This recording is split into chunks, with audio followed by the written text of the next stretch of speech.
Olá, muito boa noite, meu Brasil, escritores, escritoras, leitores, leitoras do meu Brasil.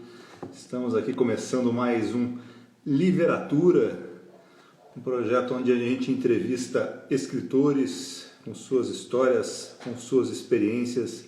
Começando agora, vou falar hoje com o Leandro Campos Alves, que é poeta, escritor e autor de diversos livros, romances, de poemas, alguns épicos, né, como O Viajante, que é considerado o maior poema da língua portuguesa, com 2.022 estrofes e 10.875 versos, certo?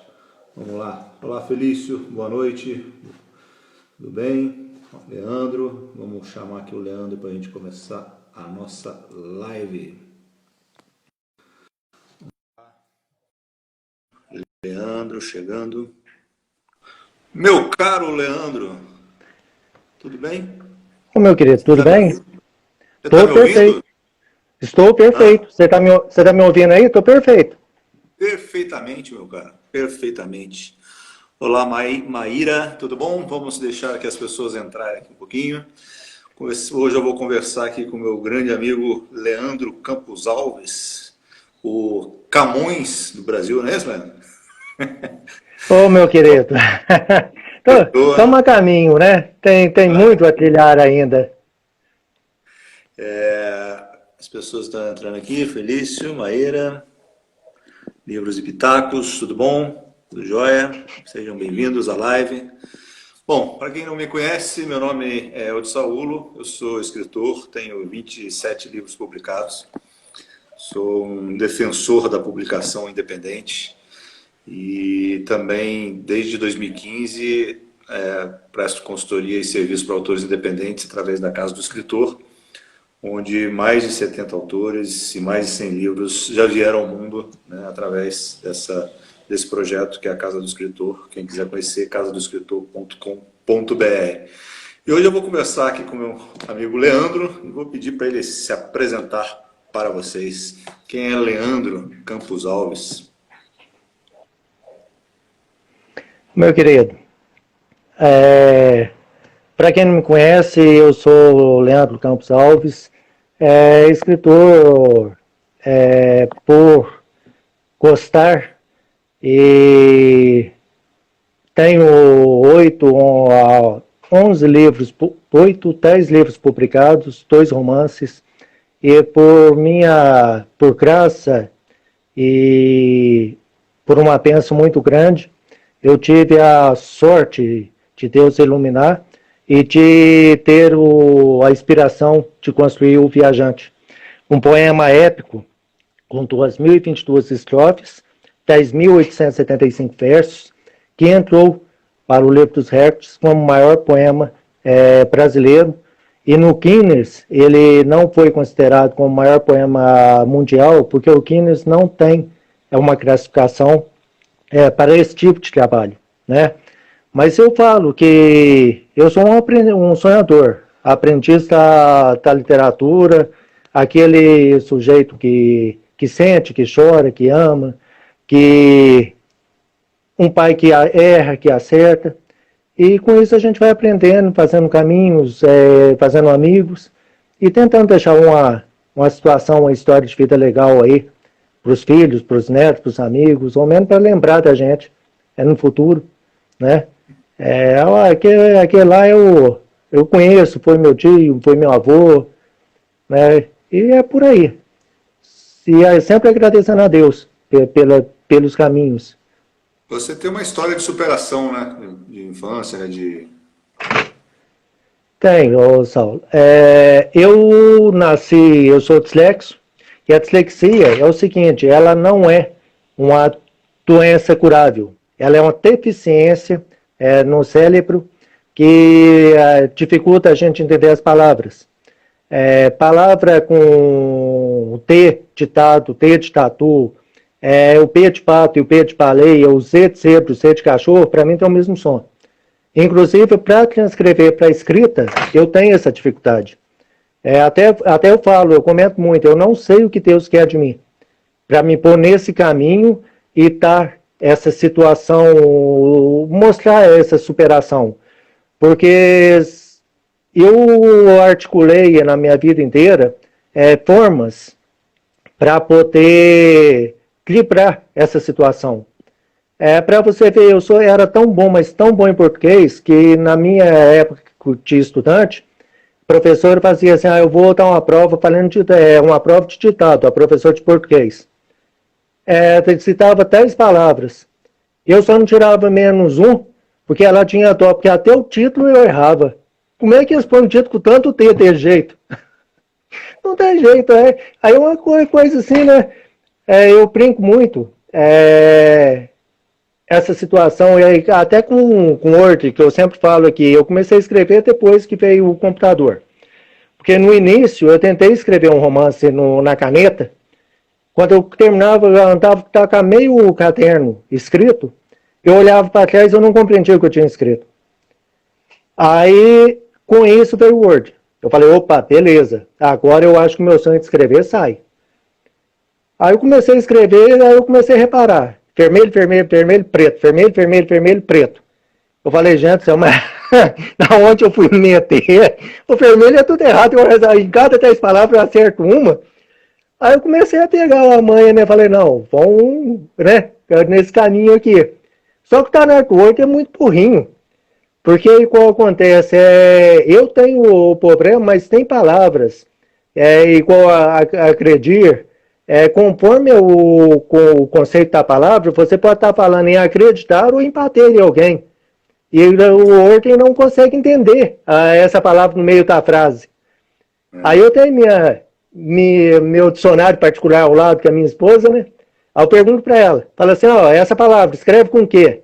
Ela me fala. Agora, esse dia para trás, tinha uma palavra que era escrito com C de zebra. Eu perguntei para ela, falei, essa palavra que é escrito com o quê? Ela falou com C de sabumba. Falei, mas C de sabumba é escrito com C de cachorro ou com C de zebra? Para você ver que é uma situação, né? Que a gente fala assim, mas eu não sei. Eu, sinceramente, não sei o caminho que Deus leva. Eu acho que tem algum motivo para eu estar nesse caminho. E essa superação, assim, a gente vai aprendendo a lidar com ela, vai tentando descobrir o maior número de palavras possíveis. Hoje o computador foi uma máquina, uma coisa incrível, que deixa a gente muito à vontade, ou menos para não escrever tão errado, não passar tanta vergonha. E eu me descobri escritor não pelo jeito de eu escrever, mas pelo desenvolvimento da história. Porque quando fui fazer o Enem, já depois de grande, já, no Enem, eu descobri que eu tirei 748 pontos na época, em redação, mesmo escrevendo errado. Aí então o professor de português pegou minha redação e falou assim, Leandro, o programa, a vantagem do é o seguinte, você escreve errado, mas se você tem um contexto, que ele sobressai. Aí aquilo me animou, eu falei, opa, eu não estou de tudo perdido, não. E com isso eu falei assim, já que é assim, né? Aí foi na onde saiu, eu tentei falar assim, já que eu não estou tudo perdido, vamos tentar escrever uma coisa. Aí eu pensei em escrever a história do cristianismo, que eu estava estudando muito na época sobre o cristianismo, a gente tem as concepções nossas. Uma folha tornou 10 páginas tornou um capítulo tornou um livro tornaram-se uns 6 volumes. Só que como é um assunto muito polêmico, eu que encavetei ele, guardadinho, falei, isso aqui eu tenho que ter tempo para discutir, para levar. Aí eu resolvi o Instinto de Sobrevivência, foi onde tudo começou. Aí o Instinto de Sobrevivência foi o primeiro livro publicado. Ele foi com 200 e poucas páginas, é uma história de vida da minha família, e nele que as coisas começaram a se tornar, a se fazer. Isso em 2013, foi em setembro de 2013, meu primeiro livro. De lá para cá, aí eu comecei na área de poemas, E tem um poema meu que é As Mãos que Afagam, que é um poema que eu acho que é outro presente de Deus, e comecei a trabalhar em cima disso. E as coisas foram acontecendo. Você é autor, né, do maior poema da língua portuguesa, né, O Viajante, que é um poema, você falou, 2.022 estrofes e 10.875 versos. Sim. Conta como é que nasceu esse poema, né, e um pouco da história dele. O Viajante foi um outro. O cara, eu não sei o que Deus quer comigo na vida. Se Ele quer, de repente, deixar a minha história para as pessoas, ver que tudo é possível na vida. Eu sei que tem alguma coisa acontecendo, um movimento muito grande de Deus na minha vida por isso. Porque o Viajante, eu comecei com ele, com essa história que ele escreveu, eu falei, vou escrever um poema. E eu gosto de poema longo. Aí eu comecei a escrever poema, escrever. Ali a pouco saiu um capítulo inteiro com o poema. Quando a minha esposa foi ler, eu falei, aqui, senta aqui, olha para mim como é que tá isso aqui. Que ela leu o início, ela falou, então onde você tirou isso? Quem está copiando isso aqui? Eu falei, eu acabei de escrever. Ela assustou. Vai, mas espera aí. Eu falei, eu acabei de escrever, olha a história aí. Aí ela pegou e viu a história inteirinha. Deu em torno de 94 páginas. E eu deixei ele guardado. Só que aí eu resolvi escrever outro, no mesmo estilo. Com isso foi quatro livros, na mesma proporção. Na hora que eu vi os 4 livros, com a mesma história, a mesma narrativa, eu falei assim, ô pai, espera aí. Isso que não são 4 volumes da mesma história. Isso que é um livro único. Eu ajuntei os livros. Aí eu ajuntei, na hora que eu juntei, que eu pus tudo numa boneca só, eu falei assim, esse é um livro único, que é o livro do pessoa, um viajante que conta as histórias, narra as histórias. Aí eu vi, estava dando 8.000 estrofes. E não, 8.000 versos. Na hora que eu vi que é 8.000 versos, eu falei assim, mas esse livro está meio grande. Deixa eu dar uma pesquisada, porque eu fui pesquisar, o maior livro na época, considerado, mesmo não sendo um livro natural do Brasil, era o que considerado o maior poema nosso aqui, era o Camões, os Lusíadas. 8.800 poucas estrofes. Eu olhei aquilo, falei assim, eu vou puxar um cadinho, deixa eu ver se eu escrevo mais um cado. Aí, eu passei para 8.500. Na hora que eu vi 8.000...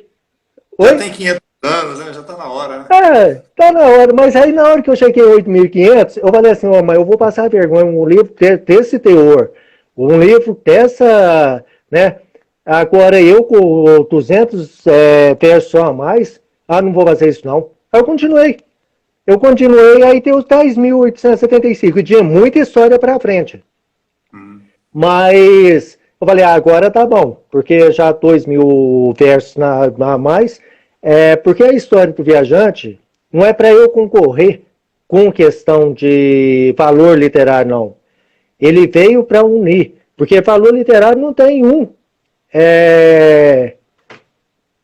Não tem um livro que eu conheça que tem uma simetria, que tem um valor literário. É um livro até muito difícil de se ler, Os Lusíadas. Mas é para deixar na história aí. Porque é para juntar na literatura, é para agregar, para mostrar para o pessoal que a gente, quanto quer e tem fé, a gente consegue. Eu acho que foi por aí. E o viajante veio nessa situação. Eu entrei com ele no processo de homologação do recorde.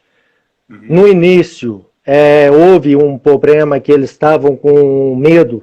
Falaram assim, Leandro, esse livro teu tem que ser muito bem avaliado, muito bem documentado, porque nós estamos mexendo com a relíquia da história. Eu falei, gente, eu não quero valor, não. Quem sou eu perto dessa relíquia?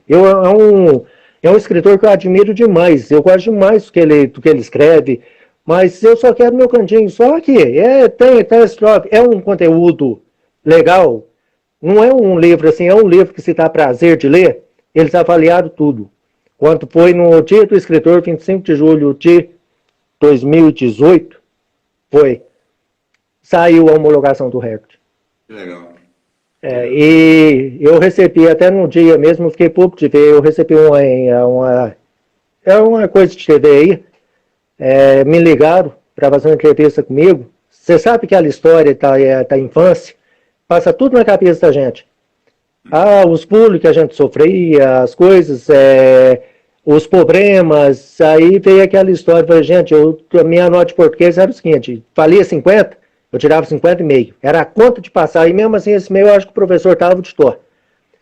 Você vê, e as coisas vieram de uma tal maneira, hoje eu não sei ficar sem escrever, sem ler, sem contar a história, eu acho que eu me encontrei nesse lugar. Como é que é a sua rotina de escrita? Você escreve todo dia? Eu agora, com a presença da academia, eu tenho me dedicado mais a ela, que tem muitos projetos e é uma questão que eu gosto, mas só que romance eu não tenho escrito, não. Agora, o que acontece é o seguinte, principalmente romance, que romance, geralmente, o livro meu que tem menos páginas é 200, o Hélio de Sangue que eu lancei esse ano, que me deu o prêmio de melhor romancista, e a Metalha Cecília Meirelles, pela Associação Literarte, tem 300 e poucas páginas. Então, esses romances longos, quando eu escrevo, tem dia que eu saio ali da cama, eu acordo 3 horas da manhã, quando eu venho pra sala, minha esposa fala, já vai escrever? Já. Eu venho pra cá, eu anoto num papel, aqueles relances, aquelas coisas as ideias que tá. Aí no outro dia, quando eu paro, na frente do computador, aí aquele pedaço de estrofe, aquela palavra que eu escrevi, ela se transforma, vai se transformando na história. E da onde que é a inspiração para você? Grande parte do dia a dia, tá? Agora, tem uma coisa que é muito louca. A ficção, igual eu tenho livros aqui que não foram publicados ainda, que é muita ficção. Simplesmente surge. Parece que Deus aperta o botãozinho lá e fala assim, agora está na hora de você escrever, você vai escrever isso. E é muito gostoso, porque quando você começa a fazer a trama do romance, e principalmente nos livros que eu publico, eu vou deixando desde o início alguma perinha, sem estar afim nela. Aí a pessoa, o leitor passa por aquilo e vê aquela saída. Uai, mas o que está acontecendo aqui? Quando é no final, eu começo a interligar a história inteira. Que é aí que lá no final a pessoa vai descobrir, falar, mas então aquilo que aconteceu lá na frente é aqui. E uma coisa que eu vou falar, Eldes, pelo fato da dislexia, que a dislexia são 3 níveis que tem, tá? A dislexia, você fala errado, às vezes a pessoa não percebe que eu falo errado, porque eu articulei uma manha. O que eu faço? Você pode reparar que eu falo muito depressa. E esse falar depressa é exatamente para a pessoa compreender, entender o que eu estou falando e não compreender como eu estou falando.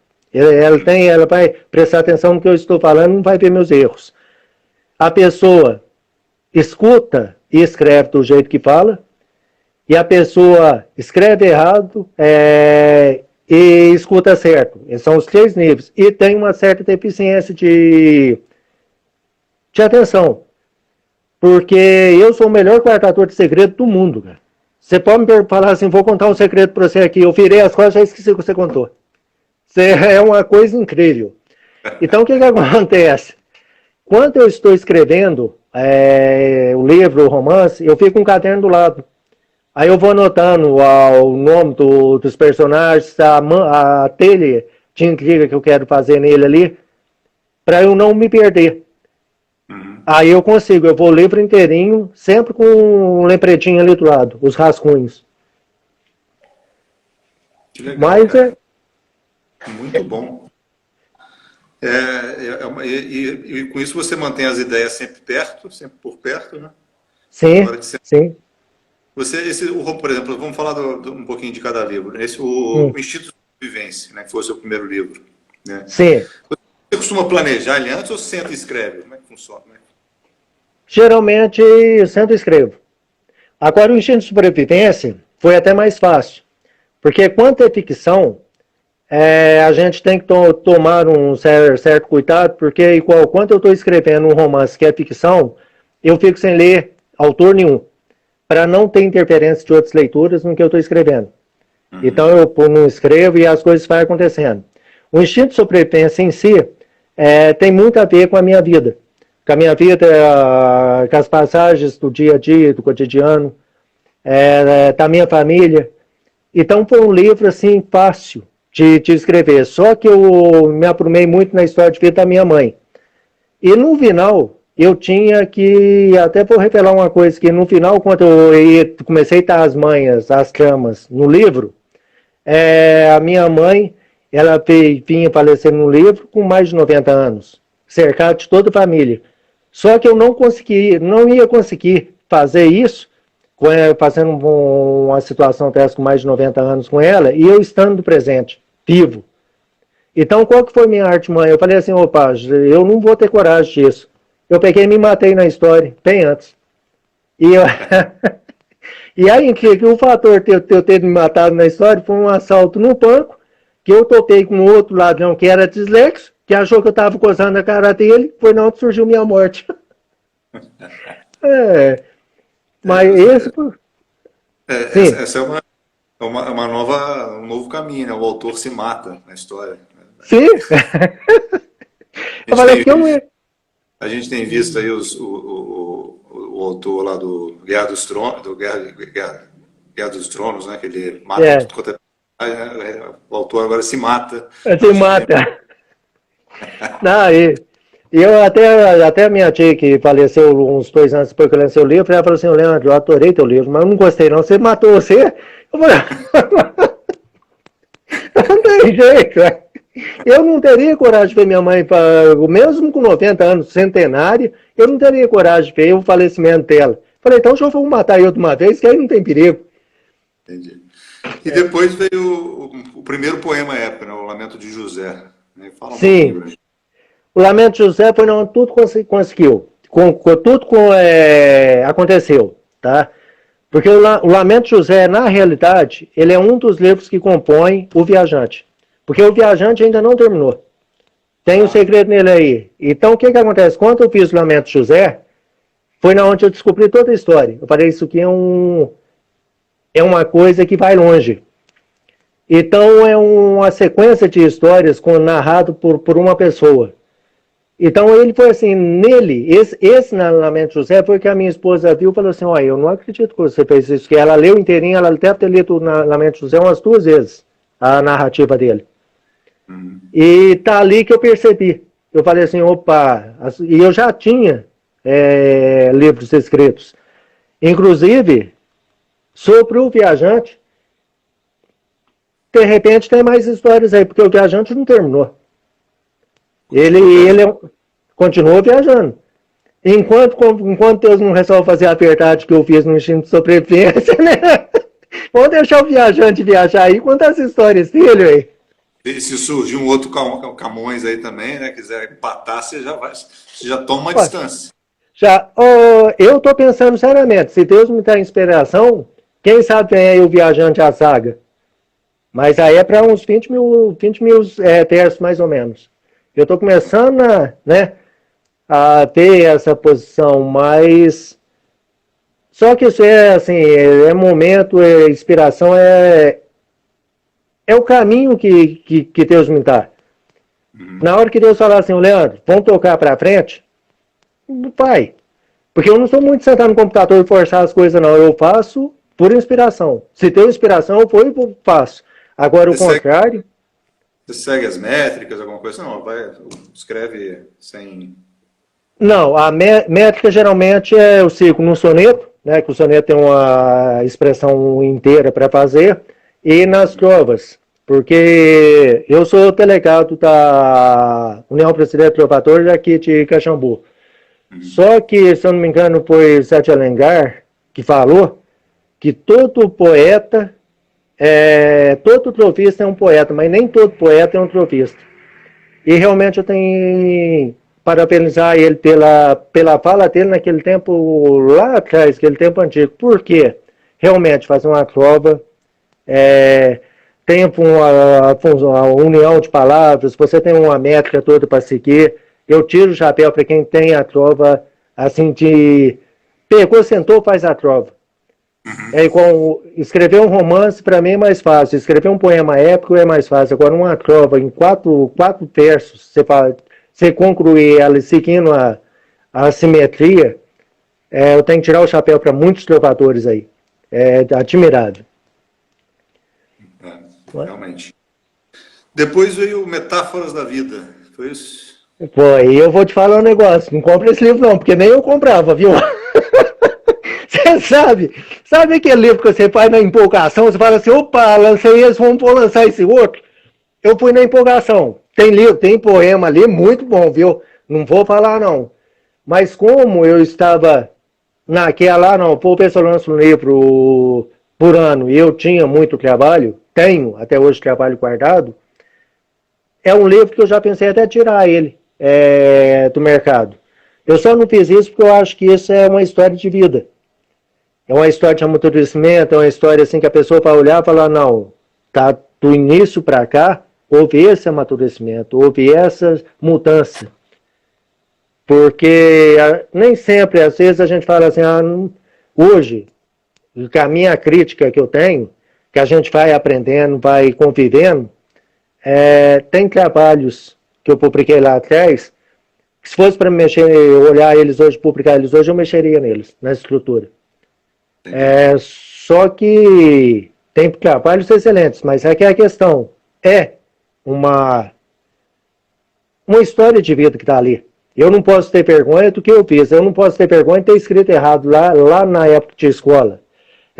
Aquela história que muitos falam por aí, é verdade mesmo. Na minha época lá atrás, o tal do bullying, que a gente sofria, que hoje tem nome, a gente só conhecia o de café. Isso aí já todo mundo fala e realmente. Eu vou contar uma história para você, Weldes. Na quinta série, eu fiquei de recuperação por 2 décimos, em português. Precisava de 50 pontos, eu tirei 49,8. Eu falei, tá, tudo bem, vou estudar, né? Aí eu estudei, por 5 décimos, eu fui reprovado. Eu olhei aquilo e falei, gente, não é possível. Reprovado por 5 décimos. Aí eu falei com o pai e com a mãe falou assim, vamos lá, vou conversar com a professora, vamos ver o que aconteceu. Aí eu fui na escola com o pai e a mãe de um lado, o pai do outro, né? Fui igual gente grande. Eu falei assim, agora eu vou. Agora o pai e a mãe perto, não tem não, eu vou passar de ano, não fico não. Cheguei lá, a professora conversou com o pai, e eu só olhando. O pai não falou nada. Ele abaixou a cabeça e foi embora. Aí, vamos, né? E eu sem entender nada. Aí foi no outro dia, 6 horas da manhã, ele me levanta a cama. Corta. Falei, o que foi, pai? Você vai comigo pro sítio, porque você não tá dando conta de estudar e passar de ano, então você vai começar a trabalhar agora e estudar à noite. E pode falar um negócio? Foi a melhor lição de vida que eu tive na vida até hoje. Foi essa atitude do pai e da professora, que essa professora eu adoro ela, porque ela não me tratou com indiferença. Ela me fez ser um igual, sentindo na pele que eu tenho que lutar, eu tenho que correr atrás, eu tenho meus ideais, eu tenho que esperar. E o pai com a mãe também, porque hoje em dia é muito fácil o pai com a mãe passar a mão na cabeça do filho e falar, não, eu vou brigar, o professor está errado. Na realidade, não, o professor, ele não traz para a gente a educação de casa, né? Mas ele tem que preparar a pessoa, ele prepara a pessoa para a rua, para a vida. E essa é a grande diferença que talvez hoje tenha diferença, que o pessoal não compreenda, porque um professor teve ser a classe mais valorizada no mundo inteiro. E eu hoje, se eu aprendi a superar, foi porque ninguém me passou a mão na cabeça lá na quinta série. E me fez eu repetir um ano por causa de meio ponto. Porque é um ensinamento de vida. Muito bom. Depois vieram 2 livros de bolso, né? O Sonhos e o Revelações. Revelações. A gente é meio abusado, né, Elton? Você até fala assim, faz um rumor. Escritor tem que ser um pouquinho abusado, né? Não... É um negócio assim meio, né? Você faz um livro, aí faz Metáforas da Vida, faz Lamento de José. Eu pensei, falei, gente, o que eu vou fazer diferente? Aí eu estava estudando, estava vendo, e em Portugal, na Europa, eles têm muita mania de pegar poema, recitar poema em praça, e eles carregam um livro no bolso. É exatamente essa questão do livro de bolso. Eu falei assim, eu vou fazer um desse, eu vou publicar um desse para ver. Daí para lá eu publiquei os 2, que são Sonhos e Revelações. E já são livros que têm uma qualidade de crítica minha sobre o trabalho, que são livros que eu gosto muito, todos dois. Pelo material que se encontra, pelo jeito que foi feito. E a gente vai abusando aí de poeta e louco, todo mundo tem um pouco, né? Eu tô achando que eu tenho mais de louco do que de poeta, porque essas coisas... Você sabe que eu vi uma pesquisa de que os artistas que ficam loucos, 90% é escritor. Aí depois tem os pintores, tem os músicos, mas escritor está no topo do ranking. Não, nós estamos tudo dentro, não adianta. Então estamos no lugar certinho. Uma coisa, assim, você começou o Viajante antes de tudo, né? Porque o Lamento de José. Lamento de José foi o seu segundo livro, ele já começou desde lá, né? E como ele não terminou ainda, ou seja, você abriu e escreveu. Aí depois do Revelações você lançou o Viajante. Quanto tempo você levou para escrever o Viajante? Desde o momento que você escreveu o primeiro verso, a primeira estrofe até a última. Quantos anos? Bem, o Viajante, o Lamento de José foi em 2014, se eu não me engano, que eu lancei ele. O Viajante, ele veio entre o início dele e o final, deve ter sido uns 4 anos. Só que com uma ressalva. No meio dele, teve outros livros que eu escrevi que eu publiquei durante esse período. Mas o Viajante, ele em si, para eu publicar ele, foram 4 anos. Tá?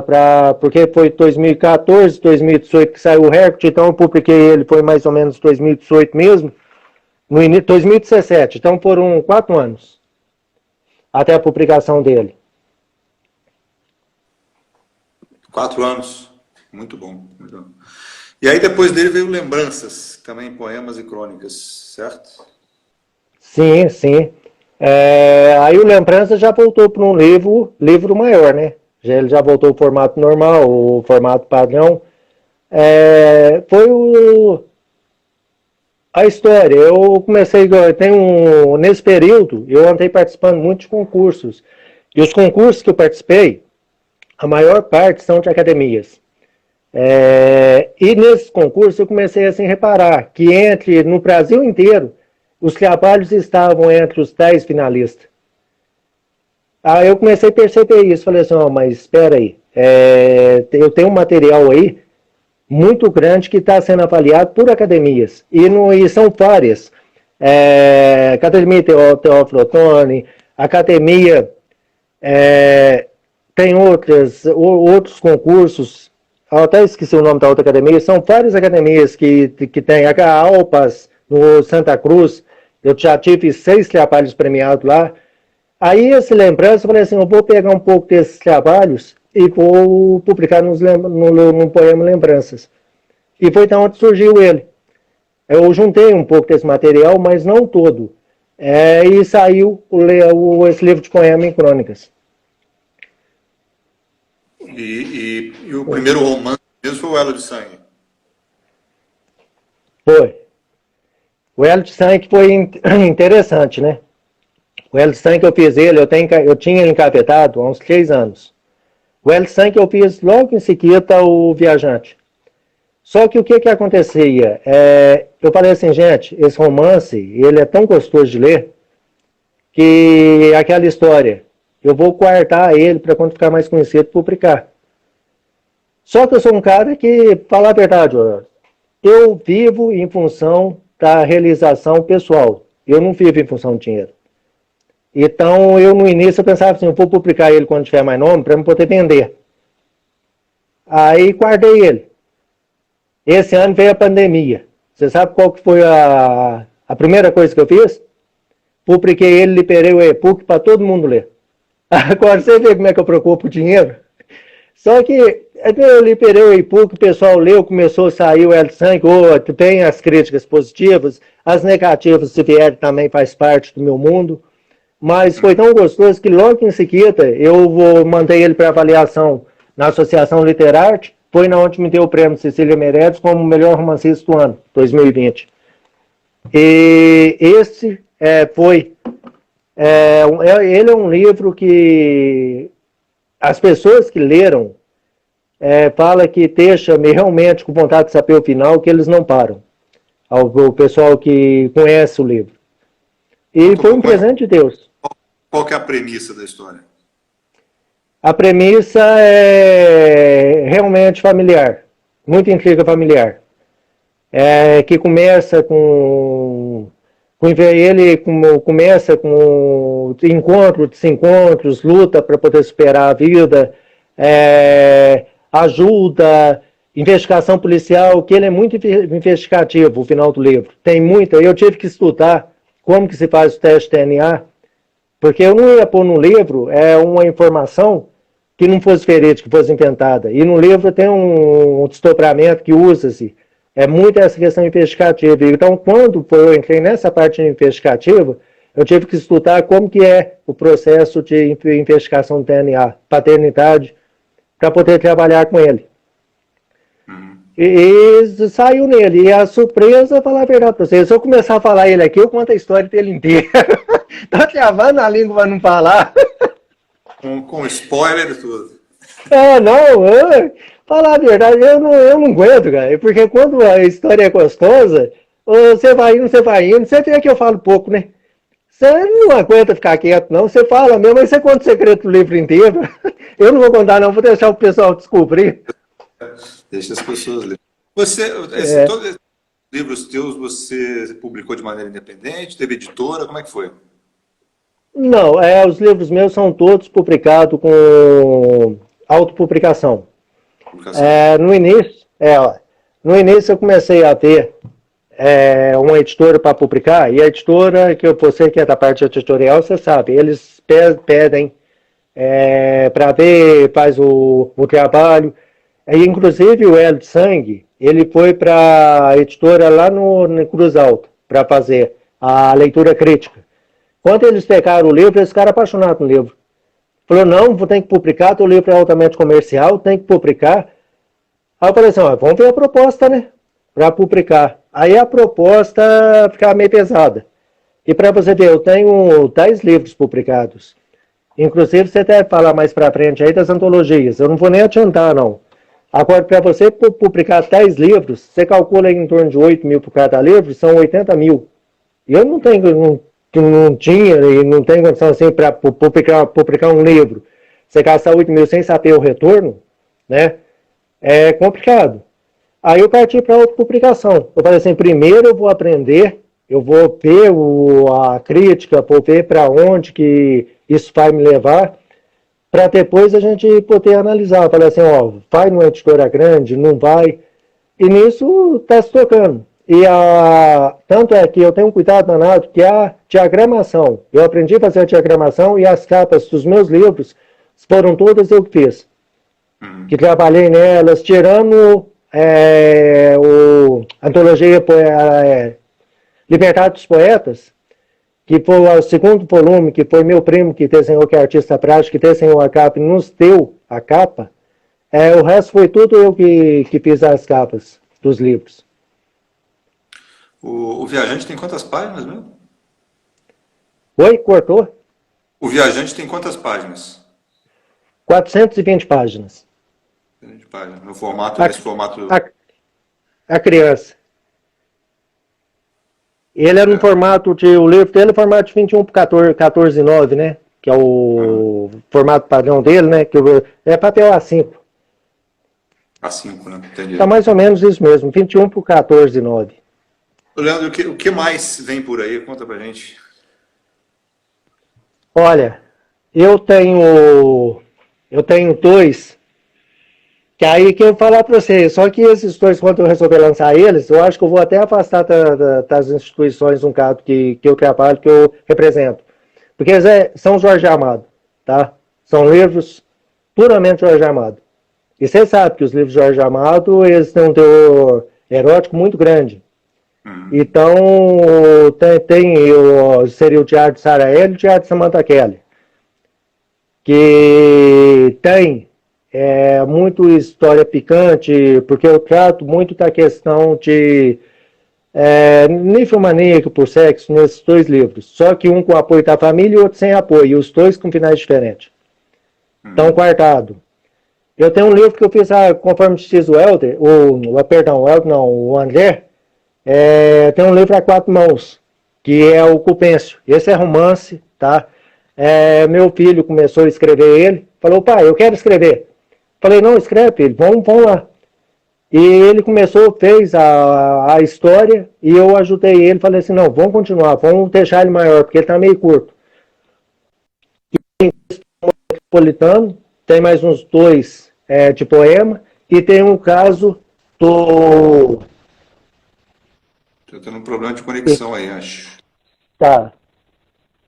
Você está me ouvindo? Tô. E tem um caso do cristianismo. Que o cristianismo, esse eu ainda quero publicar ele. São 6 volumes, em torno de 250 páginas cada volume. Nossa, que bacana. Assim, é inspirador, né, para as pessoas, né, ter uma pessoa como você que com um trabalho tão extenso, né, e com essas características ainda, e premiadíssimo, né? E o Viajante, ele é um poema que tem um lado comercial também, que pode ser explorado melhor também, né? Sim. Você sabe aquela história de Putiquim? Você chega num Putiquim, você começa a contar piadas, aí tem uma piada em cima da outra, uma piada em cima da outra. No Viajante tem muito isso. São histórias, tem algumas partes que foram coisas que eu passei na vida, em rodas de amigos, e que tá ali, saiu o núcleo da história. Então é a história que você chegar, você começar a rir, chorar, querer ler de novo.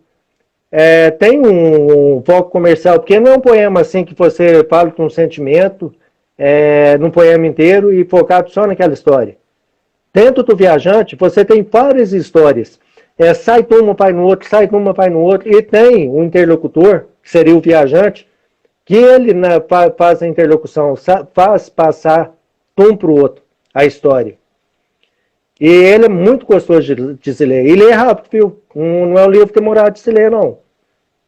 E me diz uma coisa, como é que as pessoas que tiverem interesse em comprar seus livros, como é que elas fazem? Elas podem digitar no Google Clube de Autores Leandro Campos Alves. Grupo de Autores Leandro Campos Alves, ou o nome do livro, que ela vai achar na primeira página de pesquisa do livro, do Google, o livro. E ali ele pode fazer a compra diretamente pelo site. O livro não vai direto para casa da pessoa, sem intermediação, sem nada. E sai pelo custo da publicação, porque, inclusive, eu não ponho o valor autoral do livro alto, porque eu texto mesmo, mas é aquela história, de construir uma história de vida legal, de ser lembrado. Então, eu tenho muito isso, e de espalhar a literatura, né, que é uma área que eu aprendi a fazer, que eu gosto demais, né, e outro meio também, os amigos que a gente faz nesse caminho, são incríveis. Realmente, assim, quem escreve sabe como é que é, né? Sim. Depois que você desenvolve o hábito da escrita, é difícil você, né, não para mais, né? Não para, não. Eu comecei em 2012, também não quero parar mais não, nunca mais. Mas a gente não consegue, ainda mais com os amigos que a gente faz nesse caminho, a gente fica assim, cada um transmite compartilha sua vida, sua forma de escrever, suas histórias com a gente não consegue. É uma grande família que se torna, que a gente faz.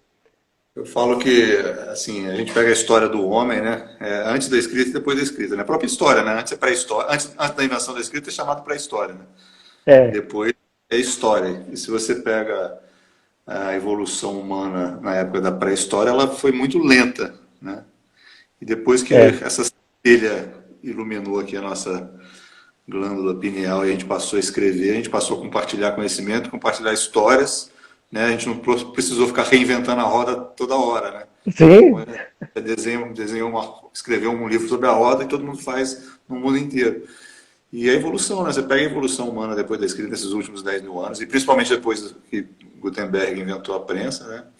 A gente fez, e com a internet então nem se fala, né? A gente caminha para uma evolução maior ainda. Gente, alguém que quer fazer alguma pergunta para o Leandro? Vamos lá, deixa eu dar uma olhada aqui para cima, o que temos aqui em cima. Pessoal da região aqui, todo mundo prestigiando. E falar para você mexe bem no Instagram, porque eu tenho até medo de pôr mão nele aqui para procurar e sair do ar. Olha que eu sou da internet, é uma coisa incrível. Eu estava numa reunião da Federação de Academias essa semana, e a reunião durou 2 horas, que durou a solenidade.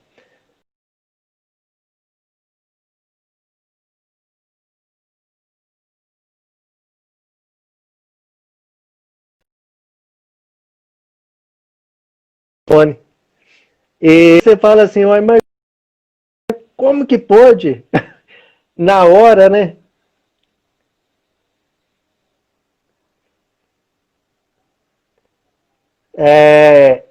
Eu tenho essa coisa. Hoje, na hora que você falou da live, assim, eu até perguntei para meus meninos, falei, aqui, como é que mexe nesse bicho aqui, ó? Oi. Oi, eu estou te vendo, mas a sua imagem está congelada aqui. Sim. A imagem está tempo. Não, a tua congelou e voltou. Você está me ouvindo? Eu estou te ouvindo, mas a sua imagem só que está congelada. Mas vamos lá.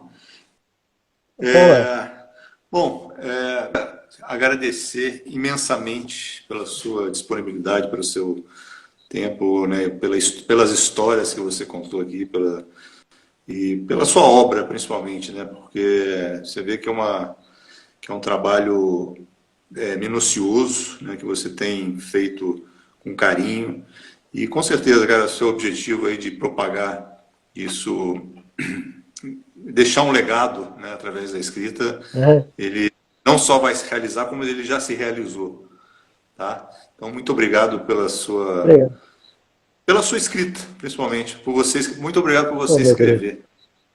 Você é um cara que ajuda a ampliar a consciência de quem te lê, então é uma honra e um privilégio participar de grupos literários com você e de estar perto do seu trabalho.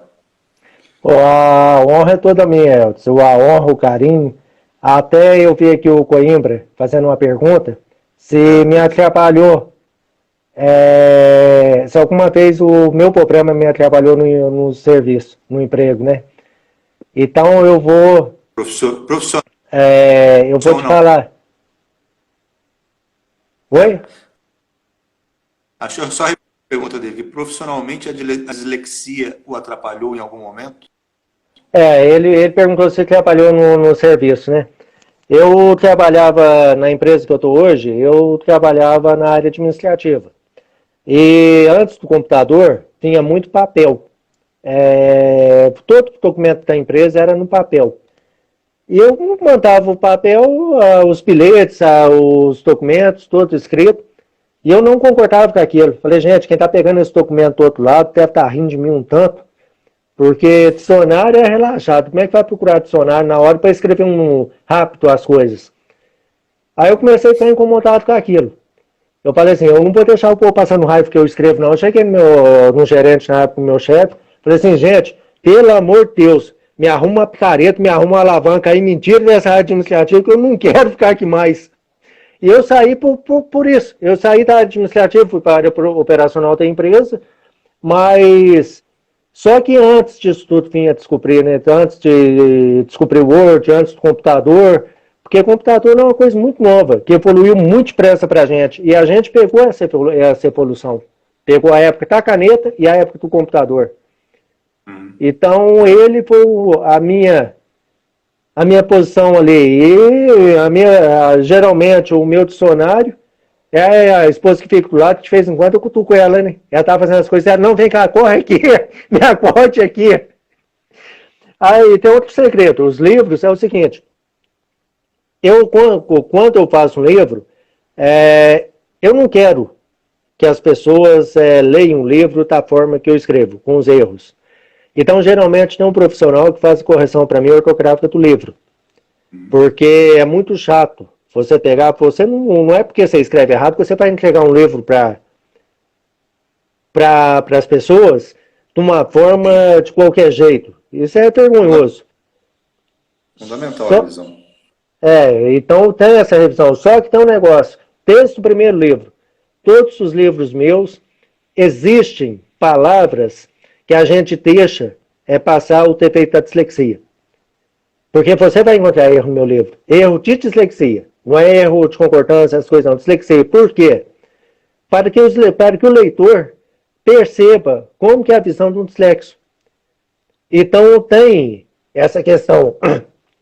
Até já houve. A minha mãe mesmo falou, Leandro, mas hoje você já superou isso tudo. Por que não escreve, não publica com as correções certas? Só que se Deus quer um movimento na minha vida, se Deus tem alguma coisa preparada, de repente uma história de superação que tem que ficar aí, eu não posso fugir da minha teologia, eu não posso fugir do que eu sou. Então, esses pequenos detalhes a gente deixa para isso. Para o leitor ter a curiosidade do leitor descobrir e ver o que é a dislexia. Porque acha, nos livros acham, não é aquela coisa que acha em toda a página acham não. Mas no livro de 400 páginas você vai achar ali uns 4 ou 5. No de 300 no Elo de Sangue, tem lá também uma meia dúzia, mas espaçado durante a história. E é troca de palavras, é o T com T, o P com P, coisinha pequena, que muitas vezes o leitor passa por cima e nem percebe do erro. Muito legal, muito bom. Não, eu concordo também. Acho que tem que deixar mesmo, faz parte do seu legado. Né? Faz parte da sua luta. E a sua luta é através da escrita. Né? Sim, sim. E eu sou teimoso, né? Muito bom. Leandro, deixo você aí com as palavras finais da live. Vamos lá. A gente está no limite do tempo aqui. Eu achei que eu não ia ter assunto de falar, hein, Orson? O pessoal aí me desculpa, mas que abriu há pouco para falar, meu filho, não paro mais não. Mas eu tenho muito que agradecer a você, a oportunidade, o carinho, a amizade. Você sabe que eu sou um fã teu. Teve um chá na casa de uma amiga nossa aí, Taquilmar, que eu acho que foi a partir dali que ela nos presenteou com esse ciclo de amizade. Pessoas maravilhosas que entraram na minha família de um jeito tão acolhedor que eu me apaixono.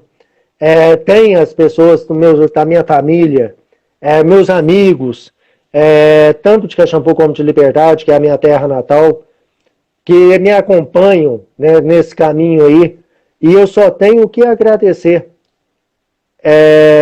a todos pelo carinho, pela amizade, aos que estão seguindo a gente aqui agora.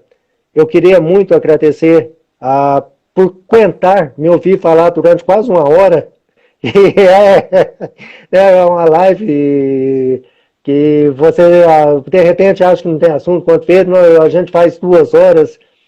E eu realmente... Não só tem assunto, como tem belíssimos assuntos. Né? Tem histórias e experiências que valem a pena a gente compartilhar. E esse é o objetivo do projeto Literatura. Antes de terminar aqui, faltam 3 minutos. Fala um pouquinho do sarau virtual Integração que você está organizando. Sim. Aí.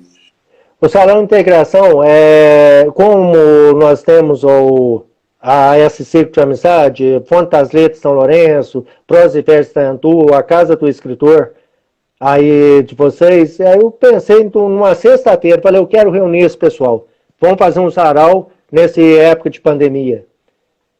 Numa sexta-feira, da sexta para a segunda, o sarau ficou pronto. Aí o sarau entrou a Academia Francesa, a Academia Mineira de Belas Artes, que eu sou membro também. Nós formamos uma equipe de 12 pessoas na organização. e tomou uma proporção gigantesca, que eu mesmo não esperava. Foi uma coisa maravilhosa. Você tá aí, né? Tá, Eu tô te vendo. O tá. seu quadro aqui fica todo preto, eu não tô te vendo mais. Aham. Mas E está todo mundo convidado para acompanhar a gente no sarau aí, que tornou o primeiro. E de repente vem mais surpresa aí até o final. E do a partir dia 7 ao dia de 20. setembro, né? Do dia 7 nós vamos iniciar e ele vai ser divulgado os vídeos até o dia 20 de setembro, onde provavelmente dia 21 a gente deve encerrar. De Maravilha, acordo com o tanto de material que a gente receber. maravilha. Ô, gente, Leandro, muito obrigado. Tá, a gente está encerrando o tempo aqui, senão a gente não consegue nem deixar Uhum. gravado. A live fica Sim, gravada. Quem quiser ver, eu também coloco depois no YouTube e compartilho o link com você e com todo mundo. Quem quiser acessar, está aí no meu feed e no meu IGTV, tá bom? Ô, gente, muito obrigado pela participação de todos aí e eu quero ver todo mundo aí nesse sarau virtual Integração Cultural, organizada pelo Leandro e pela Academia de Caxambu, onde a gente vai reunir diversos poetas durante 13 dias agora em setembro. Muito obrigado a todos. Até a próxima. Semana que vem eu vou conversar com a Vanice Bonavigo. A gente vai falar sobre numerologia cabalística, tá? Então, até terça que vem. Um abraço a todos. Tchau, tchau. um abraço. Tchau, tchau. Obrigado, viu, gente?